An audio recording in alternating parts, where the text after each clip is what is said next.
कि कुछ चीजें हैं जिनका कभी अर्थ था पर अब व्यर्थ हो गए हैं।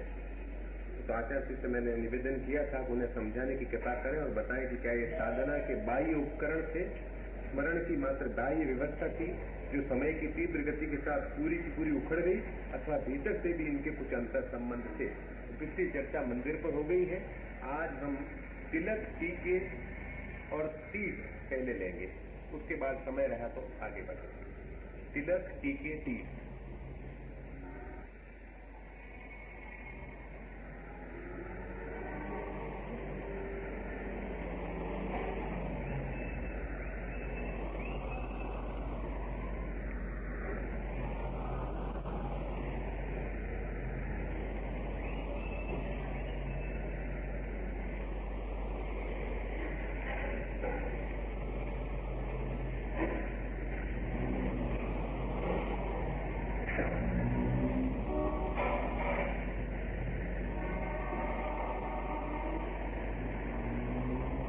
एक छोटे से द्वीप पर ईस्टर्न आइलैंड में 1000 बड़ी मूर्तियां हैं।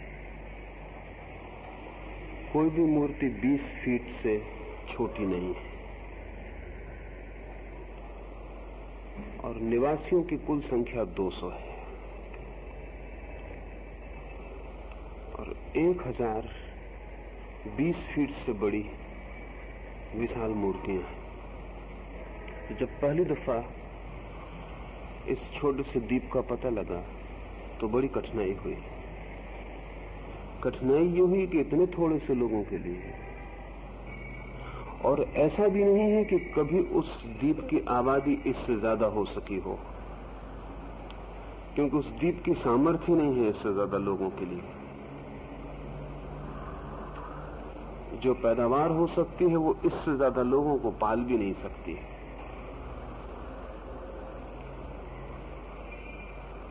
तो जहां 200 लोग रह सकते हो वहां 1000 मूर्तियां विशाल पत्थर की खोदने का प्रयोजन नहीं मालूम पड़ता।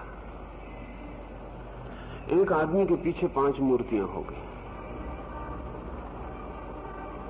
और इतनी बड़ी मूर्तियां ये 200 लोग खोदना भी चाहें तो नहीं खोद सकते। इतना महंगा काम ये गरीब आदिवासी करना भी चाहें तो भी नहीं कर सकते। इनकी जिंदगी तो सुबह से सांझ तक रोटी कमाने में ही व्यतीत हो जाती, और इन मूर्तियों को बनाने में हजारों वर्ष लगेंगे। क्या होगा प्रयोजन इतनी मूर्तियों का? किसने इन मूर्तियों को बनाया होगा? क्यों बनाया होगा? तो इतिहासविद के सामने बहुत से सवाल थे। ऐसी ही एक जगह मध्य एशिया में है,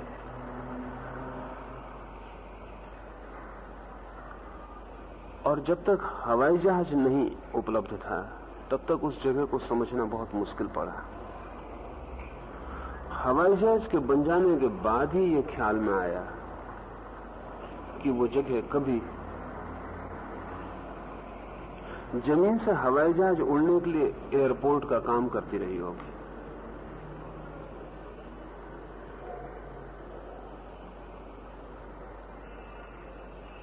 उस तरह की जगह के बनाने का और कोई प्रयोजन नहीं हो सकता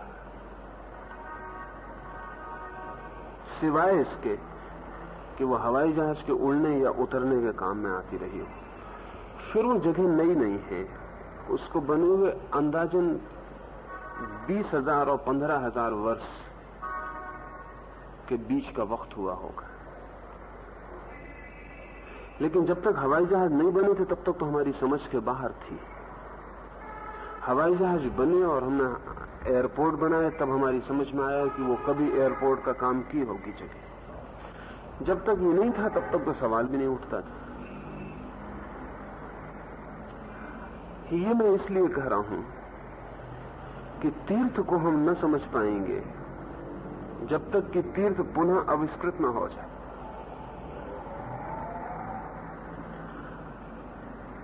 अब जाके वो जो ईस्टर्न आइलैंड की मूर्तियां हैं, उनके जो एयर व्यू, आकाश से हवाई जहाज के द्वारा जो चित्र लिए गए हैं, उनसे अंदाज लगता है कि वो इस ढंग से बनाई गई हैं और इस विशेष व्यवस्था में बनाई गई हैं कि किन्हीं खास रातों में चांद पर से देखी जा सके।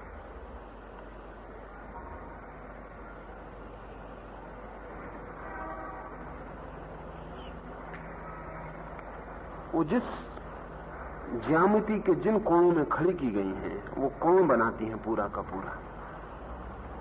और अब जो लोग उस संबंध में खोज करते हैं, उनका ख्याल ये है कि ये पहला मौका नहीं है कि हमने दूसरे ग्रहों पर जो जीवन है उससे संबंध स्थापित करने की कामना की है। इसके पहले भी जमीन पर बहुत से प्रयोग किए गए जिनसे हम दूसरे ग्रहों पर अगर कोई जीवन, कोई प्राणी हो तो उनसे हमारा संबंध स्थापित हो सके, और दूसरे प्राणी लोगों से भी पृथ्वी तक संबंध स्थापित हो सके, इसके बहुत से सांकेतिक इंतजाम किए गए।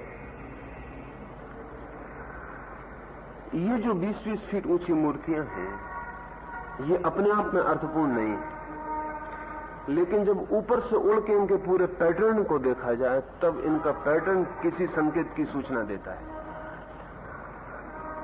वो संकेत चांद से पढ़ा जा सकता है, पर जिन लोगों ने वो बनाया होगा,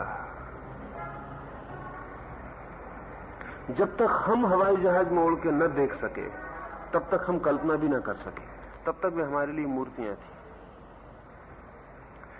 ऐसा इस पृथ्वी पर बहुत सी चीजें हैं जिनके संबंध में तब तक हम कुछ भी नहीं जान पाते जब तक कि किसी रूप में हमारी सभ्यता उस घटना का पुनर्आविष्कार न कर ले, तब तक हम कुछ भी नहीं जान पाते। अभी मैं 2-3 दिन पहले बात कर रहा था,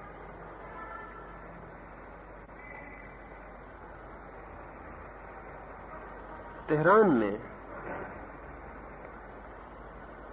एक छोटा सा लोहे का डब्बा मिला था, फिर वो ब्रिटिश म्यूजियम में पड़ा रहा। ये कोई वर्षों उसने प्रतीक्षा की डब्बे में। ये तो अभी अभी जाके पता लगा कि वो बैटरी है जो 2000 साल पहले तेहरान में उपयोग आती रही, मगर उसकी बनावट का ढंग ऐसा था कि ख्याल में नहीं आ सका। लेकिन अब तो उसकी पूरी खोजबीन हो गई, और तेहरान में 2000 साल पहले बैटरी हो सकती, इसकी हम कल्पना नहीं कर सकते, इसलिए कभी सोचा नहीं उस तरफ। लेकिन अब तो उसमें पूरा साफ हो गया कि वो बैटरी ही है। पर अगर हमारे पास बैटरी ना होती तो हम किसी भी तरह से इस डब्बे को बैटरी नहीं खोज नहीं पाते, ख्याल भी नहीं आता, धारणा भी नहीं बनती। तो तीर्थ पुरानी सभ्यता के खोजे हुए बहुत बहुत गहरे सांकेतिक और बहुत अनूठे आविष्कार हैं, लेकिन हमारी सभ्यता के पास उनको समझने के सब रूप खो गए। सिर्फ एक मुर्दा व्यवस्था रह गई, हम उसको ढोए चले जाते हैं बिना ये जाने कि वो क्यों निर्मित हुए, क्या उनका उपयोग किया जाता रहा, किन लोगों ने उन्हें बनाया, क्या प्रयोजन था। और जो ऊपर से दिखाई पड़ता है वही सब कुछ नहीं है, भीतर कुछ और भी है जो ऊपर से कभी भी दिखाई नहीं पड़ता है। तो पहली बात तो ये समझ लेनी चाहिए कि हमारी सभ्यता ने तीर्थ का अर्थ खो दिया है। इसलिए जो आज तीर्थ जाते हैं वो भी करीब करीब व्यर्थ जाते हैं, जो उसका विरोध करते हैं वो भी करीब करीब व्यर्थ करते हैं।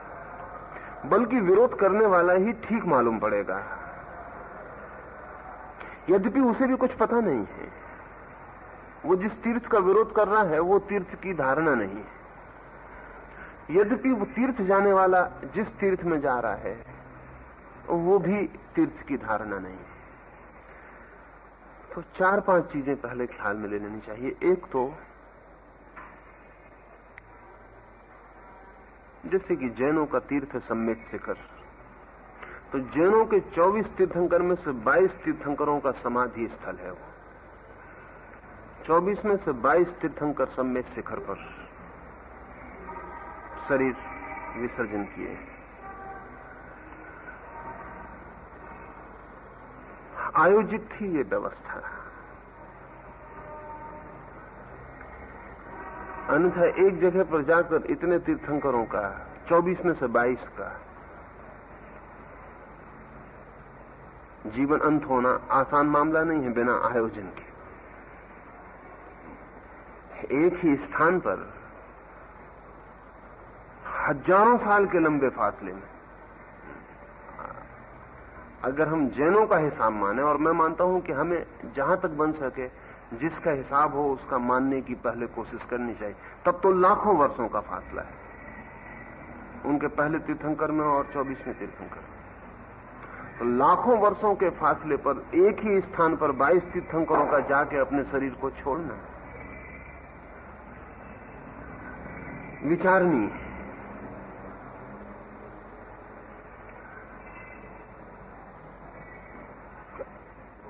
मुसलमानों का तीर्थ है काबा। काबा में मोहम्मद के वक्त तक 365 मूर्तियां थीं और हर दिन की एक अलग मूर्ति थी। वो 365 मूर्तियां हटा दी गई, फेंक दी गई, लेकिन जो केंद्रीय पत्थर था मूर्तियों का, जो मंदिर का केंद्र था, वो नहीं हटाया गया। तो काबा मुसलमानों से बहुत ज्यादा पुरानी जगह है। मुसलमानों की तो उम्र बहुत लंबी नहीं, 1400 वर्ष है, लेकिन काबा लाखों वर्ष पुराना पत्थर है। वो जो काला पत्थर है, और भी दूसरे की मजे की बात है कि वो पत्थर जमीन का नहीं है, वो पत्थर जमीन का पत्थर नहीं है।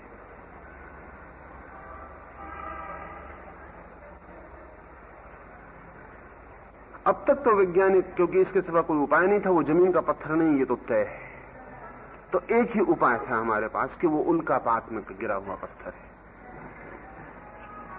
जो पत्थर जमीन पर गिरते हैं, थोड़े पत्थर नहीं गिरते, रोज 10,000 पत्थर जमीन पर गिरते हैं 24 घंटे में। जो आपको रात तारे गिरते हुए दिखाई पड़ते हैं, वो तारे नहीं होते, वो उल्काएं हैं, पत्थर हैं जो जमीन पर गिरते हैं, लेकिन जोर से घर्षण खा के हवा का वो जल उठते हैं। अधिक तो बीच में ही राख हो जाते हैं, कोई कोई जमीन तक पहुंच जाता, कभी कभी जमीन पर बहुत बड़े पत्थर पहुंच जाते हैं। उन पत्थरों की बनावट और निर्मित सारी भिन्न होती है। ये जो काबा का पत्थर है, ये जमीन का पत्थर नहीं है। तो सीधी व्याख्या तो यह है कि वो उल्कापात में गिरा होगा, लेकिन जो और गहरे जानते हैं उनका मानना है वो उल्कापात में गिरा हुआ पत्थर नहीं है। जैसे हम आज जाके चांद पर जमीन के चिन्ह छोड़ आए, समझ लें कि 1 लाख साल बाद ये पृथ्वी नष्ट हो चुकी हो, इसकी आबादी खो चुकी हो, कोई आश्चर्य नहीं है। कल अगर एक तीसरा महायुद्ध हो जाए तो पृथ्वी सूनी हो जाएगी। पर चांद पर जो हम चिन्ह छोड़ आए हैं, हमारे अंतरिक्ष यात्री चांद पर जो वस्तुएं छोड़ आए हैं वो बनी रहेंगी सुरक्षित। उनको बनाया इस ढंग से गया है कि वो लाखों वर्षों तक सुरक्षित रह सके। अगर कभी कोई भी जीवन चांद पर विकसित हुआ है या किसी और ग्रह से चांद पर पहुंचा और वो चीजें मिलेंगी, तो उनके लिए भी कठिनाई होगी कि वो कहां से आएंगी, उनके लिए भी कठिनाई होगी। काबा का जो पत्थर है वो सिर्फ उल्कापात में गिरा हुआ पत्थर नहीं है। वो पत्थर पृथ्वी पर किन्हीं और ग्रहों के यात्रियों द्वारा छोड़ा गया पत्थर है, और उस पत्थर के माध्यम से उस ग्रह के यात्रियों से संबंध स्थापित किए जा सकते थे, लेकिन पीछे सिर्फ उसकी पूजा रह गई, उसकी पूरे विज्ञान खो गया। उनसे कैसे संबंध स्थापित किए जा सके वो सारी बात खो गई, सिर्फ पूजा रह गई। रूस का एक अंतरिक्ष यान जिसमें कोई मनुष्य यात्री नहीं था, खो गया, क्योंकि उसकी जो रेडियो व्यवस्था थी हमसे वो टूट गई, उसका रेडियो खराब हो गया। जैसे उसका रेडियो खराब हुआ, हम ये भी पता न लगा सके कि वो कहां गया।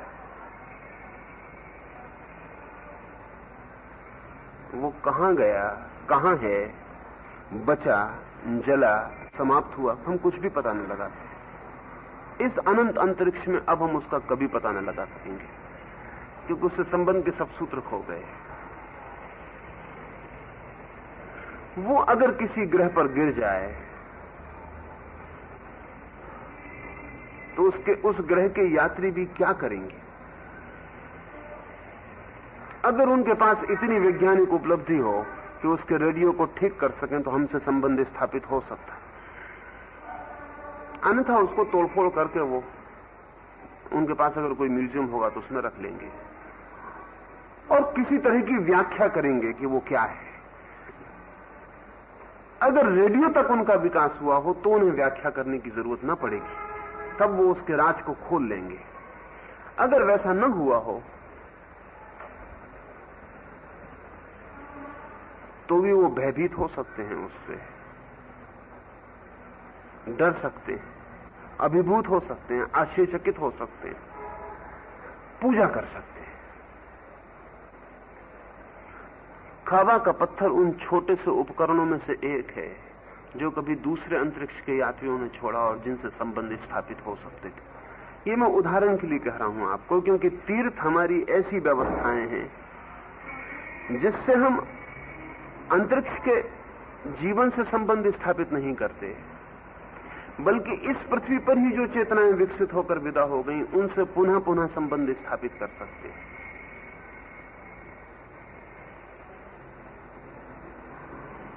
और इस संभावनाओं को बढ़ाने के लिए, जैसे कि सम्मेद शिखर पर बहुत गहरा प्रयोग हुआ, 22 तीर्थंकरों का सम्मेद शिखर पर जाके समाधि लेना गहरा प्रयोग था।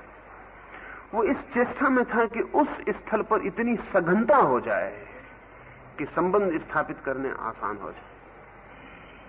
उस स्थान से इतनी चेतनाएं यात्रा करें दूसरे लोक में कि उस स्थान और दूसरे लोक के बीच सुनिश्चित मार्ग बन जाए।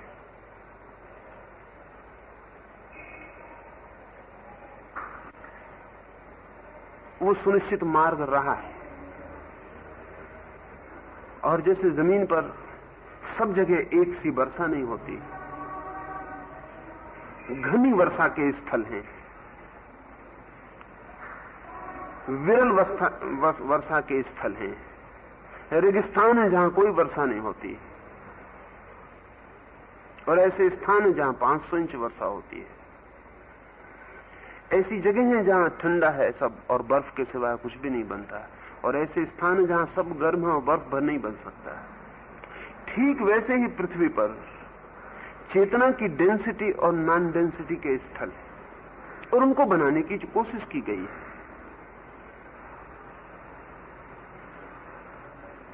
उनको निर्मित करने की कोशिश की गई है, क्योंकि वो अपने आप निर्मित नहीं होंगे, वो मनुष्य की चेतना से निर्मित होंगे।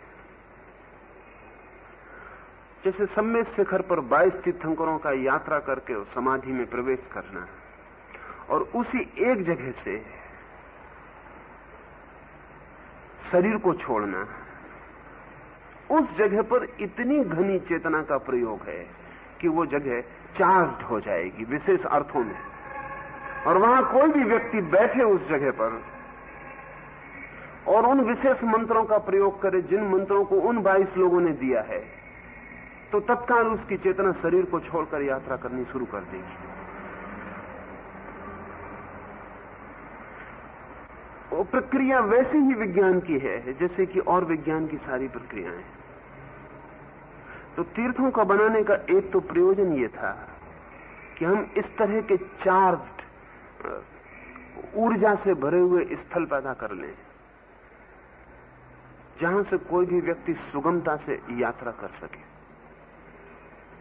करीब करीब ऐसे ही जैसे जब एक तो होता है कि हम नाव में पतवार लगा के और नाव को खोएं, दूसरा ये होता है कि हम पतवार तो चलाएं ही ना, नाव के पाल खोल दें और उचित समय पर और उचित हवा की दिशा में नाव को बहने दें। तो तीर्थ वैसी जगह थी जहां से कि चेतना की एक धारा अपने आप प्रवाहित हो रही है, जिसको प्रवाहित करने के लिए सदियों ने मेहनत की है। आप सिर्फ उस धारा में खड़े हो जाएं तो आपकी चेतना का पाल तन जाए और आप एक यात्रा पर निकल जाएं। जितनी मेहनत आपको अकेले में करनी पड़े, उससे बहुत अल्प मेहनत में यात्रा संभव हो सकती है। विपरीत स्थल पर खड़े होकर यात्रा अत्यंत कठिन भी हो सकती है। हवाएं जब उल्टी तरफ बह रही हों और आप पाल खोल दें तो बजाय इसके कि आप पहुंचे और भटक जाएं, इसकी पूरी संभावना।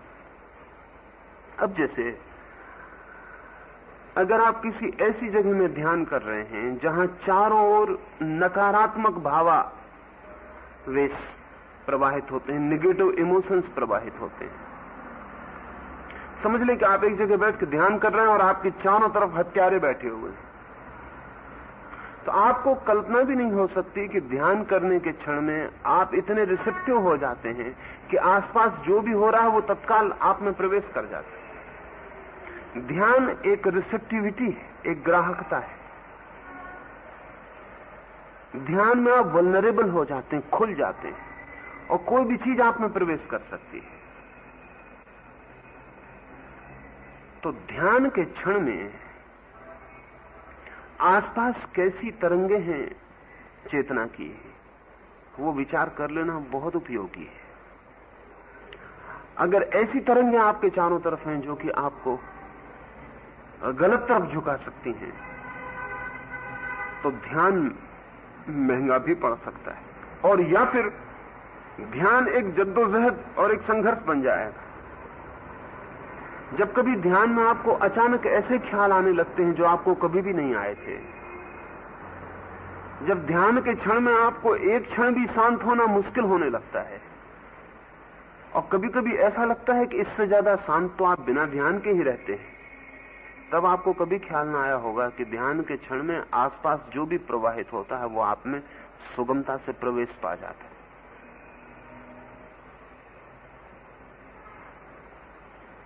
कारागृह में बैठ के भी ध्यान किया जा सकता है, पर बड़ा सबल व्यक्तित्व चाहिए,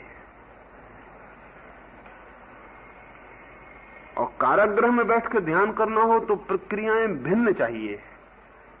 ऐसी प्रक्रियाएं चाहिए जो पहले आपके चारों तरफ अवरोध की एक सीमा रेखा निर्मित कर दें, जिसके भीतर कुछ प्रवेश ना कर सके। पर तीर्थ में वैसे अवरोध की कोई जरूरत नहीं है। तीर्थ में ऐसी ध्यान की प्रक्रिया चाहिए जो आपके आसपास का सब अवरोध, सब रेसिस्टेंस, सब द्वार दरवाजे खुले छोड़ दें। हवाएं वहां बह रही हैं, सैकड़ों लोगों ने उस जगह से अनंत में प्रवाहित होकर एक मार्ग निर्मित किया है। ठीक मार्ग ही कहना चाहिए।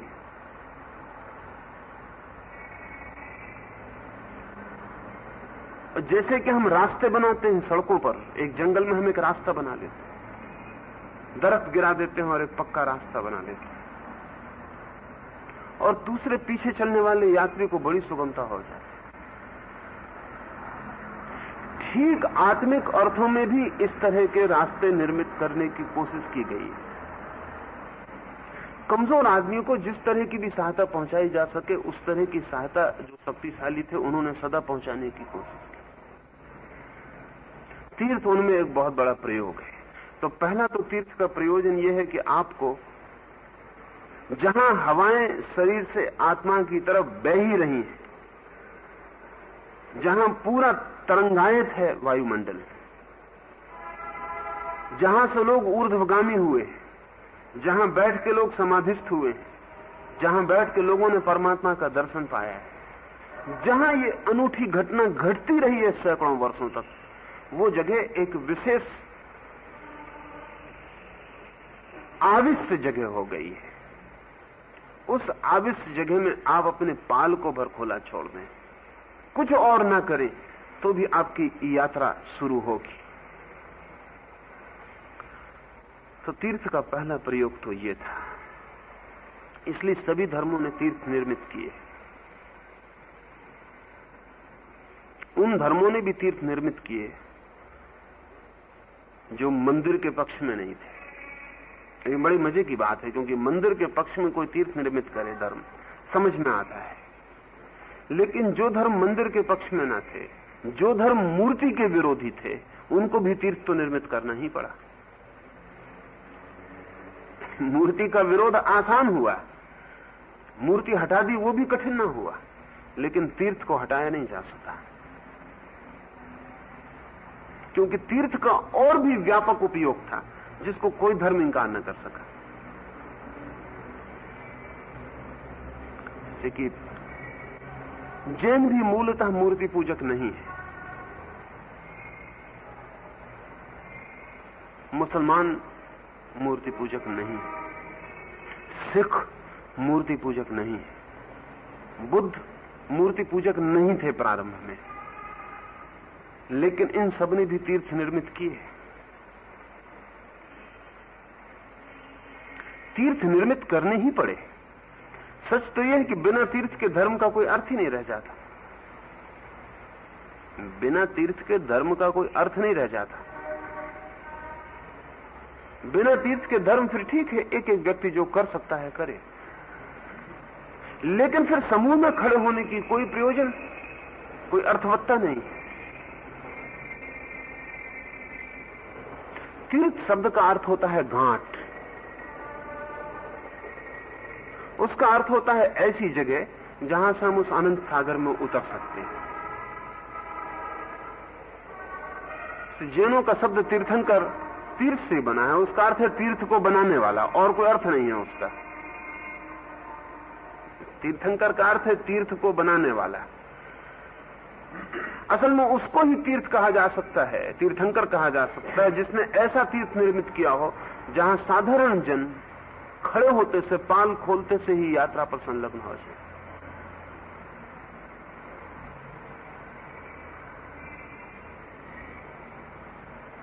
अवतार न कह के तीर्थंकर कहा, और अवतार से बड़ी घटना तीर्थंकर है, क्योंकि परमात्मा आदमी में अवतरित हो ये तो एक बात है, लेकिन आदमी परमात्मा में प्रवेश का तीर्थ बना ले ये और भी बड़ी बात है।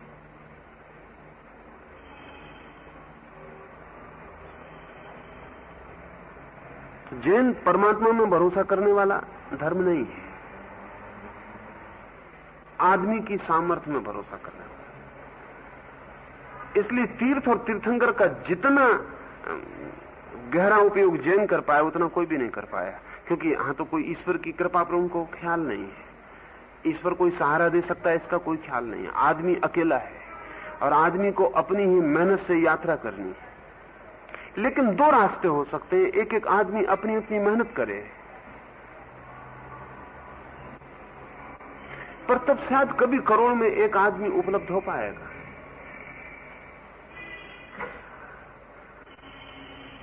चप्पू से भी नाव चला के यात्रा तो की ही जा सकती है,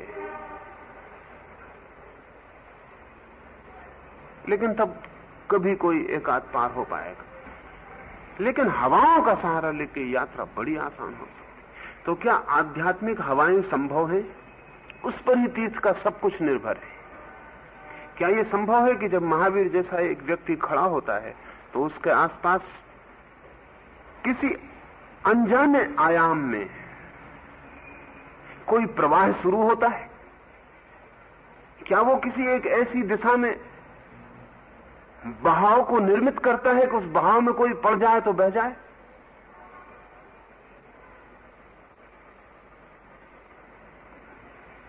वही बहाव तीर्थ है। इस पृथ्वी पर तो उसके जो निशान है वो भौतिक निशान है, लेकिन वो स्थान न खो जाएं, इसलिए उन भौतिक निशानों की बड़ी सुरक्षा की गई है। मंदिर बनाए गए हैं उन जगहों पर, या पैरों के चिन्ह बनाए गए हैं उन जगहों पर, या मूर्तियां खड़ी की गई हैं उन जगह पर, और उन जगहों को हजारों वर्षों तक वैसा का वैसा रखने की चेष्टा की गई। इंच भर भी वो जगह न हिल जाए जहां घटना घटी है कभी। बड़े बड़े खजाने गड़ाए गए हैं, आज भी उनकी खोज चलती है, आज भी उनकी खोज चलती है। जैसे कि रूस के आखिरी जार का खजाना अमेरिका में कहीं गड़ा है, जो कि पृथ्वी का सबसे बड़ा खजाना है। और आज भी खोज चलती है। वो खजाना है ये पक्का, क्योंकि बहुत दिन नहीं हुए अभी, 1917 को घटे बहुत दिन नहीं हुए।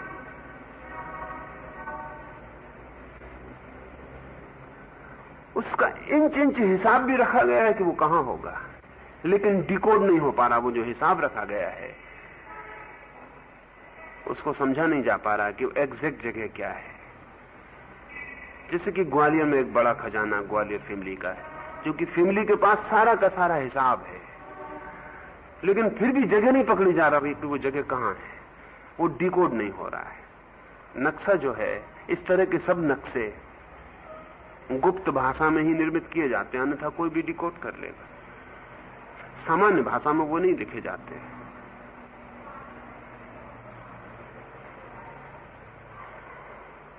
इन तीर्थों का भी पूरा का पूरा सूचन है, इसलिए जरूरी नहीं है जैसा कि आम लोग समझ लेते हैं, और वो आम लोग गड़बड़ न कर पाए इसलिए बड़े उपाय किए जाते हैं। वो मैं आपको कहूं तो बहुत हैरानी होगी। जैसे जहां आप जाते हैं और आपसे कहा जाता है कि ये जगह है जहां महावीर निर्वाण को उपलब्ध हुए, बहुत संभावना तो यह है कि वो जगह नहीं होगी, उससे थोड़ी हट के वो जगह होगी जहां उनका निर्वाण हुआ। उस जगह पर तो प्रवेश उनको ही मिल सकेगा जो सच में ही पात्र हैं और उस यात्रा पर निकल सकते हैं। एक फाल्स जगह, एक झूठी जगह आम आदमी से बचाने के लिए खड़ी की जाएगी, जिस पे तीर्थयात्री जाता रहेगा, नमस्कार करता रहेगा और लौटता रहेगा।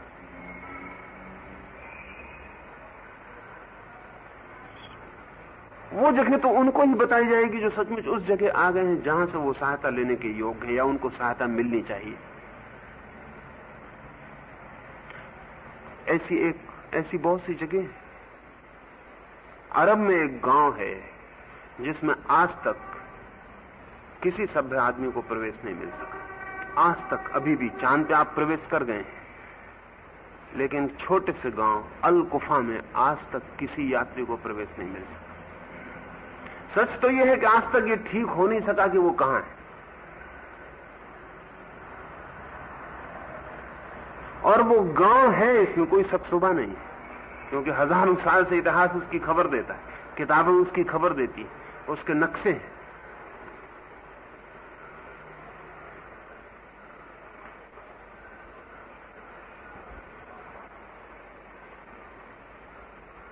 वो गांव कुछ बहुत प्रयोजन से छिपा के रखा गया है, और सूफियों में जब कोई बहुत गहरी अवस्था में होता है तभी उसको उस गांव में प्रवेश मिलता है। उसकी सीक्रेट की है। अल कुफा के गांव में उसी सूफी को प्रवेश मिलता है जो ध्यान में उसका रास्ता खोज लेता है, अन्यथा नहीं। उसकी की है। फिर तो उसे कोई रोक भी नहीं सकता, अन्यथा कोई उपाय नहीं। नक्शे हैं, सब तैयार है, लेकिन फिर भी उसका कोई पता नहीं लगता कि वो कहां है। वो सब एक अर्थ में नक्शे थोड़े से झूठ हैं, और भटकाने के लिए उन नक्शों को मान के जो चलेगा वो अल कुफा कभी नहीं पहुंच पाएगा। इसलिए बहुत यात्री यूरोप के पिछले 300 वर्षों में सैकड़ों यात्री अल कुफा को ढूंढने गए। उनमें से कुछ तो कभी लौटे नहीं, मर गए। जो लौटे वो कभी कहीं पहुंचे नहीं, वो सब चक्कर मार के वापस आ गए। सब तरह से कोशिश की जा चुकी है, पर उसकी कुंजी है, और वो कुंजी एक विशेष ध्यान है, और उस विशेष ध्यान में ही अल कुफा पूरा का पूरा प्रकट होता है, और वो सूफी उठता है और चल पड़ता है। और जब इतनी योग्यता हो तभी उस गांव से गति है। वो एक सीक्रेट तीर्थ है जो इस्लाम से बहुत पुराना है, लेकिन उसको गुप्त रखा गया है। इन तीर्थों में भी जो जाहिर हैं, इन तीर्थों में भी जो जाहिर दिखाई पड़ते हैं वो असली तीर्थ नहीं है, आसपास असली तीर्थ है। इसलिए एक मजेदार घटना घटी विश्वनाथ के मंदिर में, काशी में। जब विनोबा हरिजनों को लेकर प्रवेश कर गए तो करपात्री ने कहा कि कोई हर्ज नहीं, हम दूसरा मंदिर बना लेंगे, और दूसरा मंदिर बनाना शुरू कर दिया। वो मंदिर तो बेकार हो गया। तो दूसरा मंदिर बनाना शुरू कर दिया।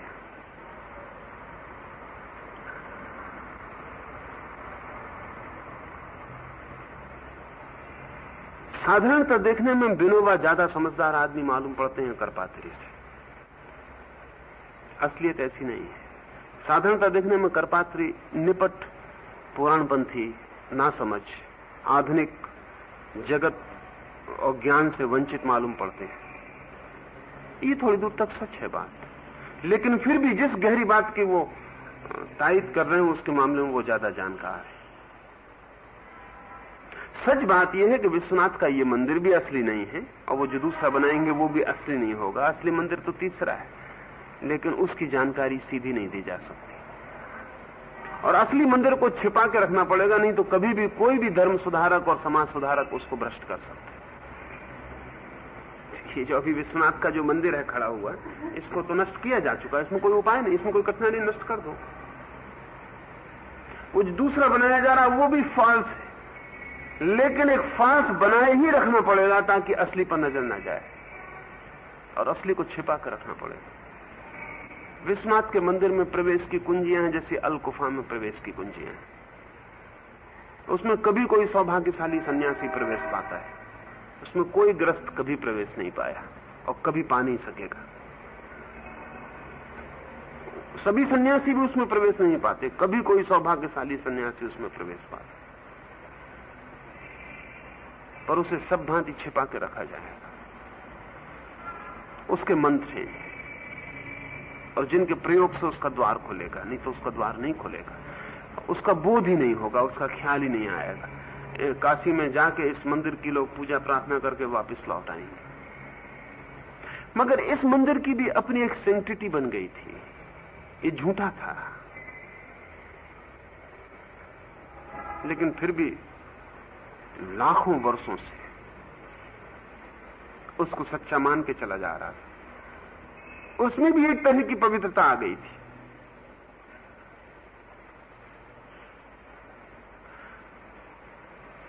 सारे धर्मों ने कोशिश की है कि उनके मंदिर में या उनके तीर्थ में दूसरे धर्म का व्यक्ति प्रवेश न करे।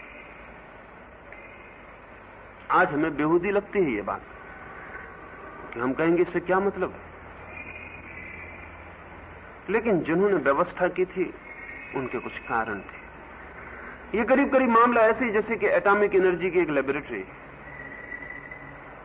और अगर ये लिखा हो कि यहां सिवाय एटॉमिक साइंटिस्ट के कोई प्रवेश नहीं करेगा तो हमें कोई कठिनाई नहीं होगी।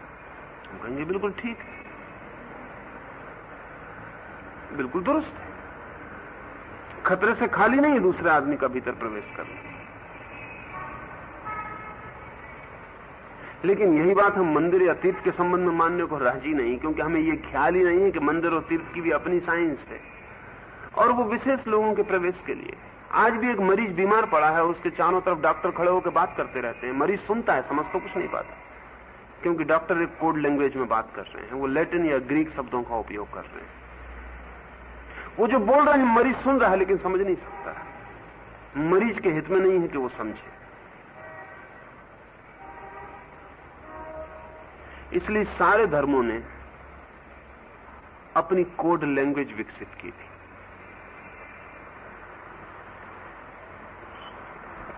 उसके गुप्त तीर्थ थे, उसकी गुप्त भाषाएं थी, उसके गुप्त शास्त्र थे,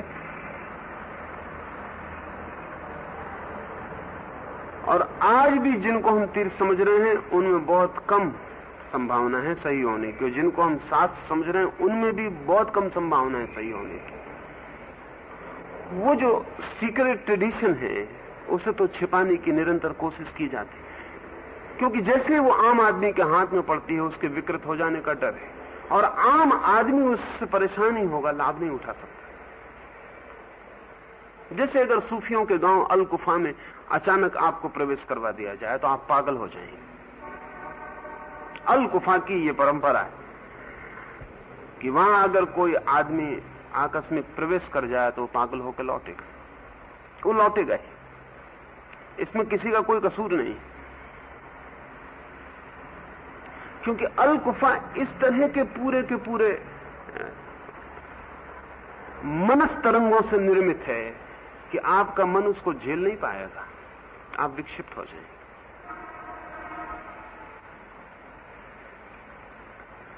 उतनी सामर्थ्य और पात्रता के बिना उचित नहीं है कि वहां प्रवेश हो। जैसे अल-कुफा के बाबत कुछ बातें ख्याल में ले लें तो और तीर्थों का ख्याल में आ जाए। जैसे अल-कुफा में नींद असंभव है, कोई आदमी सो नहीं सकता, तो आप पागल हो ही जाएंगे जब तक कि आपने जागरण का गहन प्रयोग न किया। इसलिए सूफी फकीर का सबसे बड़ा जो साधना है वो रात्रि जागरण।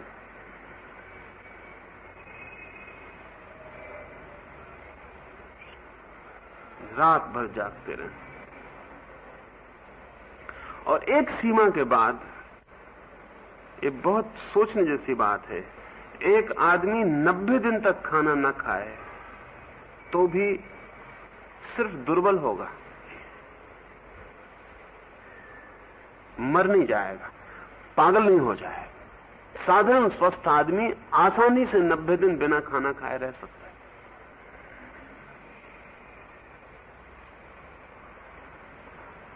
लेकिन साधारण स्वस्थ आदमी 21 दिन भी बिना सोए नहीं रह सकता। 3 महीने बिना खाए रह सकता, 3 सप्ताह बिना सोए नहीं रह सकता। 3 सप्ताह तो मैं बहुत ज्यादा कह रहा हूं, 1 सप्ताह भी बिना सोए रहना कठिन मामला है। पर अल-कुफा में नींद असंभव है। एक बौद्ध भिक्षु सिलोन से किसी ने मेरे पास भेजा, उसको 3 साल से नींद खो गई, तो उसकी जो हालत हो सकती थी वो हो गई।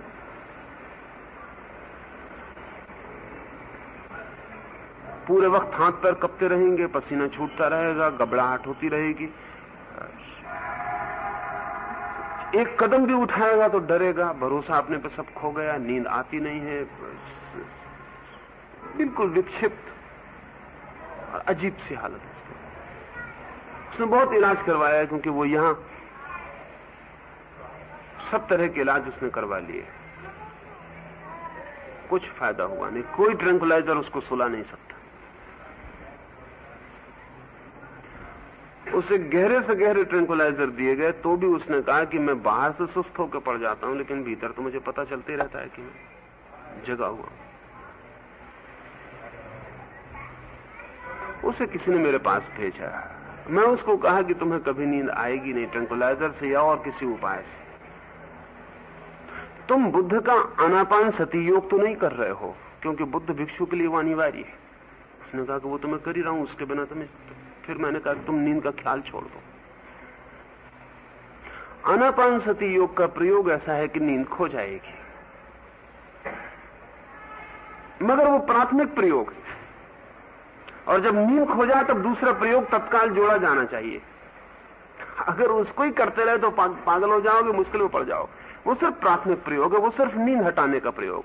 और एक दफा भीतर से नींद हट जाए तो आपके भीतर इतना फर्क पड़ता है चेतना में कि उस क्षण का उपयोग करके आगे गति की जा सकती है। तो मैंने कहा कि दूसरी प्रक्रिया तुझे मालूम? उसने कहा मुझे दूसरी किसी ने कोई बताया नहीं, बस आनापान सती। आनापान सती किताब में लिखी हुई है और सबको मालूम है, और खतरनाक है उसका किताब में लिखना, क्योंकि उसको करके कोई भी आदमी नींद से वंचित हो सकता है, और जब नींद से वंचित हो जाएगा तो दूसरी प्रक्रिया का कोई पता नहीं। इसलिए सदा बहुत सी चीजें गुप्त रखी गई हैं। गुप्त रखने का और कोई कारण नहीं था, किसी से छिपाने का कोई और कारण नहीं था। जिनको हम लाभ पहुंचाना चाहते हैं उनको नुकसान पहुंच जाए तो कोई अर्थ नहीं। तो वास्तविक तीर्थ छिपे हुए और गुप्त थे। तीर्थ जरूर है और वास्तविक तीर्थ छिपे हुए और गुप्त। करीब करीब निकट हैं उन्हीं तीर्थों के जहां आपके फाल्स तीर्थ खड़े हुए हैं।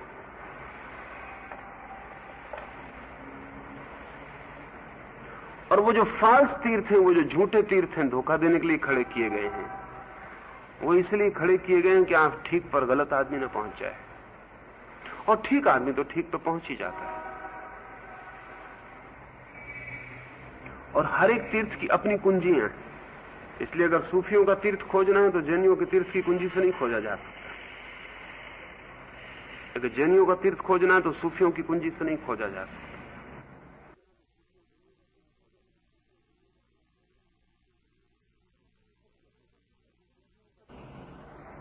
सबकी अपनी कुंजी है, और उन कुंजियों का उपयोग करके तत्काल खोजा जा सकता है। तत्काल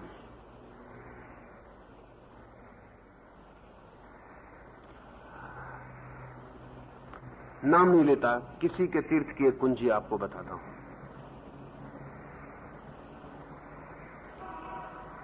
एक विशेष यंत्र जैसे कि तिब्बतन्स के होते हैं, खास तरह के आकृतियां बनी होती हैं, वो यंत्र कुंजियां हैं। जैसे हिंदुओं के पास श्री यंत्र है और 1000 यंत्र। आप घरों में भी लाभ शुभ बना के कभी कभी आंख लिख के और यंत्र बना लेते हैं, बिना जाने कि किस लिए बना रहे हैं, क्यों लिख रहे हैं। ये आपको ख्याल भी नहीं हो सकता है कि आप अपने मकान में एक ऐसा यंत्र बनाए हुए हैं जो किसी तीर्थ की कुंजी हो सकती है, मगर बाप दादी आपके बनाते रहे थे और आप बनाए चले जा रहे हैं।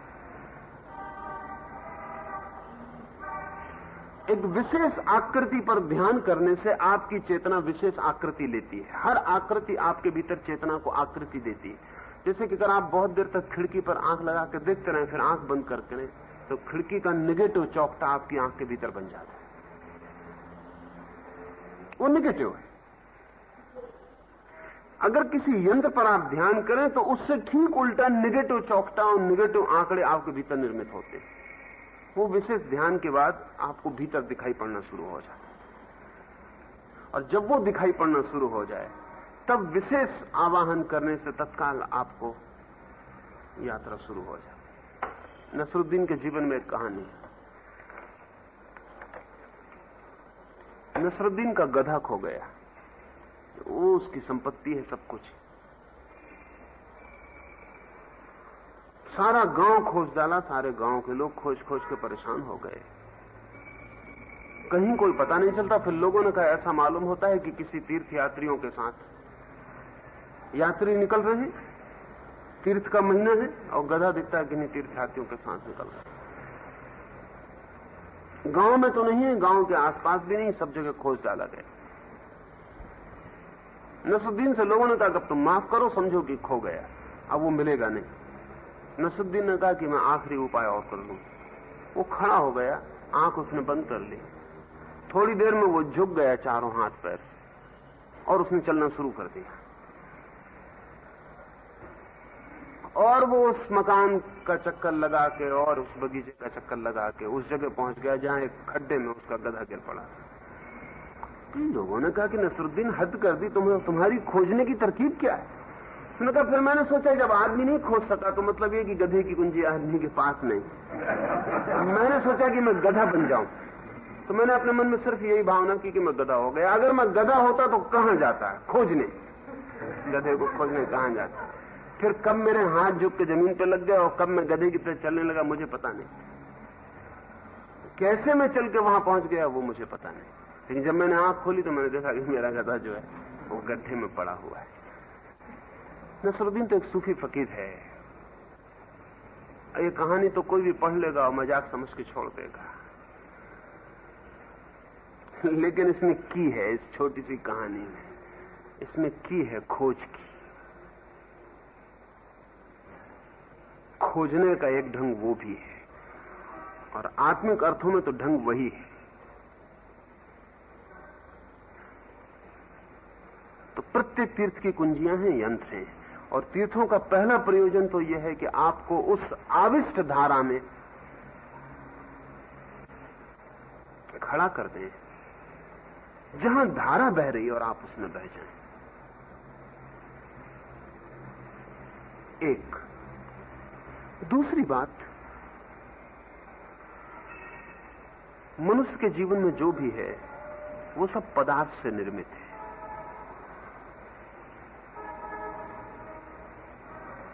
सब पदार्थ से निर्मित है मनुष्य के जीवन में जो है, सिर्फ उसकी आंतरिक चेतना को छोड़कर। लेकिन आंतरिक चेतना का तो आपको कोई पता नहीं है, पता तो आपको सिर्फ शरीर का है, और शरीर के सारे संबंध पदार्थ से।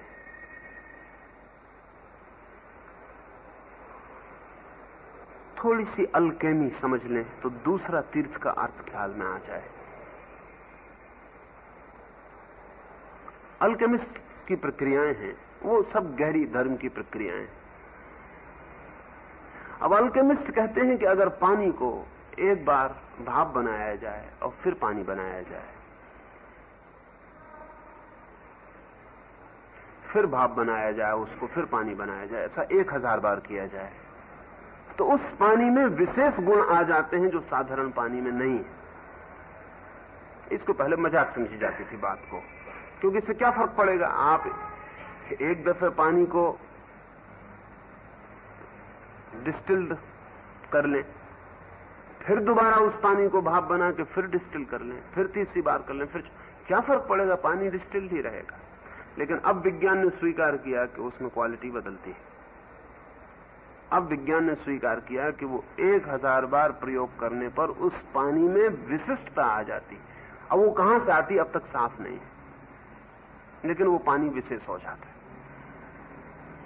लाख बार भी उसको करने के प्रयोग हैं और तब वो और विशेष हो जाता है। अब आदमी के शरीर में हैरान होंगे जान के आप कि 75% पानी है। थोड़ा कम नहीं, थोड़ा बहुत नहीं, 75%। और जो पानी है उसका जो केमिकल ढंग है वो वही है जो समुद्र के पानी का है। इसलिए नमक के बिना आप मुश्किल में पड़ जाते हैं।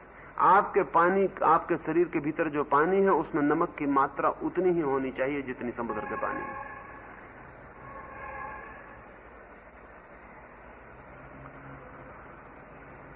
अगर इस पानी की व्यवस्था को भीतर बदला जा सके तो आपकी चेतना की व्यवस्था को बदलने में सुविधा होती। तो लाख बार डिस्टिल किया हुआ पानी अगर पिलाया जा सके तो आपके भीतर बहुत सी वृत्तियों में एकदम परिवर्तन होगा।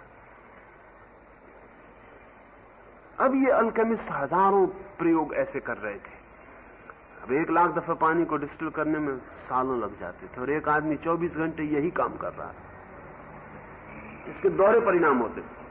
एक तो उस आदमी का चंचल मन ठहर जाता था, क्योंकि ये ऐसा काम था कि इसमें चंचल होने का उपाय नहीं था। रोज सुबह से सांझ तक वो यही कर रहा था, थक के मर जाता था। और दिन भर उसने किया क्या, हाथ में कुल इतना है कि वो पानी को उसने 25 दफे डिस्टिल कर लिए। तो वर्षों बीत जाते, वो आदमी पानी ही डिस्टिल करता रहता। हमें सोचने में कठिनाई होगी, पहले थोड़े दिन में हम ऊब जाएंगे, ऊबेंगे तो हम बंद कर देंगे। ये मजे की बात है कि जहां भी ऊब आ जाए वहीं टर्निंग पॉइंट होता है। अगर आपने बंद कर दिया तो आप अपनी पुरानी स्थिति में लौट जाते हैं, और अगर जारी रखा तो आप नई चेतना को जन्म दे लेते हैं। इससे रात को आपको नींद आती, रोज आप 10 बजे सोते हैं, 10 बजे नींद आने लगेगी। अगर आप टिक जाएं 10 बजे और सोने से मना कर दें तो आप आधा घंटे में, होना तो ये चाहिए था कि नींद और जोर से आए, लेकिन आधा घंटे में ये होगा कि अचानक आप पाएंगे कि आप सुबह से भी ज्यादा फ्रेश हो गए और अब नींद आना मुश्किल हो जाएगी। वो जो पॉइंट था जहां से आप अपनी स्थिति में वापस गिर सकते थे, अगर सो गए होते तो आप कंटिन्यू रखे होते। आपने भीतर की व्यवस्था तोड़ दी, तो शरीर से नई शक्ति वापस आ गई। शरीर ने देख लिया कि आप सोने की तैयारी नहीं दिखा रहे हैं, जागना ही पड़ेगा। तो शरीर के पास जो रिजर्वायर है, जहां वो शक्ति संरक्षित रखता है जरूरत के वक्त के लिए, वो उसने छोड़ दी। आप ताजे हो गए, इतने ताजे जितने आप सुबह भी ताजे नहीं होते। अब एक आदमी ऊब गया, 1000 दफे पानी को बदल चुका है।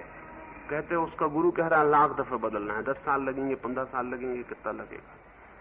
ऊब गया है लेकिन बदले चला जा रहा है, बदले चला जा रहा है। एक घड़ी आएगी जबकि उसे ऐसा लगेगा कि अब अगर मैंने एक दफा और बदला तो मैं गिर के मर ही जाऊंगा, अभी बहुत हो गया, इसको अब मैं न सह सकूंगा। लेकिन उसका गुरु कह रहा है कि बदले जाओ, और वो बदलता ही चला जाता है और लौटता नहीं है। उसकी ये पानी तो इधर परिवर्तित हो ही रहा है, उसकी चेतना भीतर परिवर्तित होती है। और फिर इस विशिष्ट पानी के प्रयोग से चेतना में परिणाम होते हैं। जैसे गंगा का जो पानी है, अभी तक वैज्ञानिक साफ नहीं हो सका वैज्ञानिक को, उसमें बहुत सी विशिष्टताएं हैं जो दुनिया की किसी नदी के पानी में नहीं है।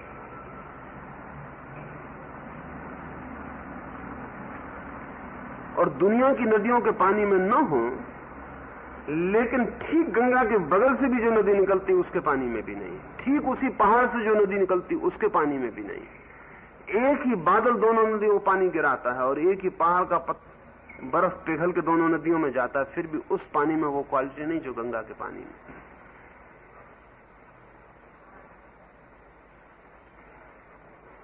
अब इस बात को सिद्ध करना मुश्किल होगा। कुछ बातें हैं जिनको सिद्ध करना एकदम मुश्किल है, लेकिन पूरी की पूरी गंगा अल्केमिस्ट का प्रयोग है, पूरी की पूरी गंगा। इसको सिद्ध करना मुश्किल होगा, मैं आपसे कहता हूं। और बहुत सी बातें जो मैं कह रहा हूं उनमें से बहुत सी बातें सिद्ध करना मुश्किल होगा, लेकिन पूरी की पूरी गंगा साधारण नदी नहीं है। एक पूरी की पूरी गंगा को अल्केमिकली शुद्ध करने की चेष्टा की गई है, और इसलिए हिंदुओं ने सारे तीर्थ अपने गंगा के किनारे निर्मित किए। एक महान प्रयोग था गंगा को एक विशिष्टता देने का, जो कि दुनिया की किसी नदी में नहीं है। अब तो केमिस्ट भी राजी हैं कि गंगा का पानी विशेष है। किसी भी नदी का पानी रखने सड़ जाएगा, गंगा का पानी वर्षों नहीं सड़ेगा, सड़ेगा ही नहीं, सड़ता ही नहीं। इसलिए गंगा जल आप मजे में रख सकते हैं। उसके पास ही आप दूसरी शीशे में बोतल में पानी भर कर रख दें, वो 15 दिन में सड़ जाएगा, और गंगा जल अपनी पवित्रता और शुद्धता को पूरी कायम रखेगा।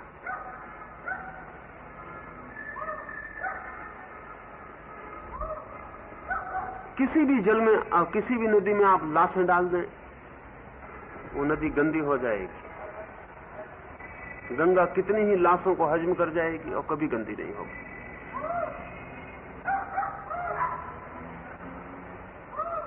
एक और हैरानी की बात है, कि हड्डी साधारणता नहीं गलती, सिर्फ गंगा में गल जाती।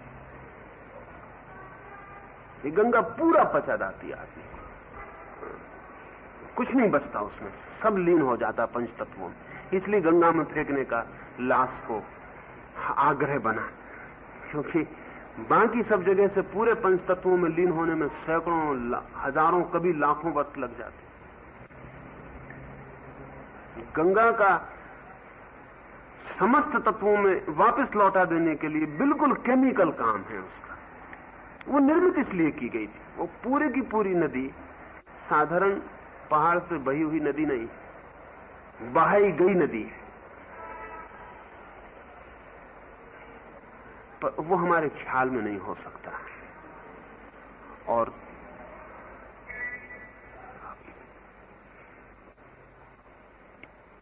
गंगोत्री बहुत छोटी सी जगह है जहां से गंगा बहती है, और बड़े मजे की बात है कि जहां गंगोत्री पे यात्री नमस्कार करके लौट आते हैं वो फाल्स गंगोत्री, वो सही गंगोत्री नहीं है। सही को तो बचाना पड़ता है सदा, सही को सदा बचाना पड़ता है। वो सिर्फ शो है, वो सिर्फ दिखावा है। जहां से यात्री को लौटा दिया जाता है वहां से नमस्कार करके लौट आता है। सही गंगोत्री को तो हजारों साल से बचाया गया, और इस तरह निर्मित किया गया कि वहां साधारणता पहुंचना संभव नहीं है। सिर्फ एस्ट्रल ट्रेवलिंग हो सकती है सही गंगोत्री पर, सशरीर पहुंचना संभव नहीं है। जैसा मैंने कहा कि सूफियों का ये नगर है, इसमें सशरीर पहुंचा जा सकता है। इसलिए कभी कोई भूल चूक से भी पहुंच सकता है, यानी कोई खोजने वाला चाहे ना पहुंच सके, क्योंकि खोजने वालों को आप धोखा दे सकते हैं, गलत नक्शे पकड़ा सकते हैं, लेकिन जो खोजने नहीं निकला है अकारण पहुंच जाए तो उसको आप नहीं धोखा दे सकते, वो पहुंच सकता है। तो गंगोत्री पर पहुंचने के लिए सिर्फ सूक्ष्म शरीर में ही पहुंचा जा सकता है, इस शरीर से नहीं पहुंचा जा सकता। इस तरह का सारा इंतजाम है।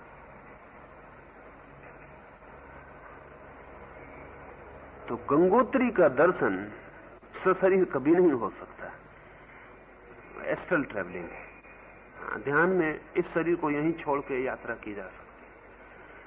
और जब कोई गंगोत्री को देख ले एस्ट्रल ट्रेवलिंग में, तब उसको पता चले इस गंगा का पूरा राज क्या। इसलिए मैंने कहा सिद्ध नहीं किया जा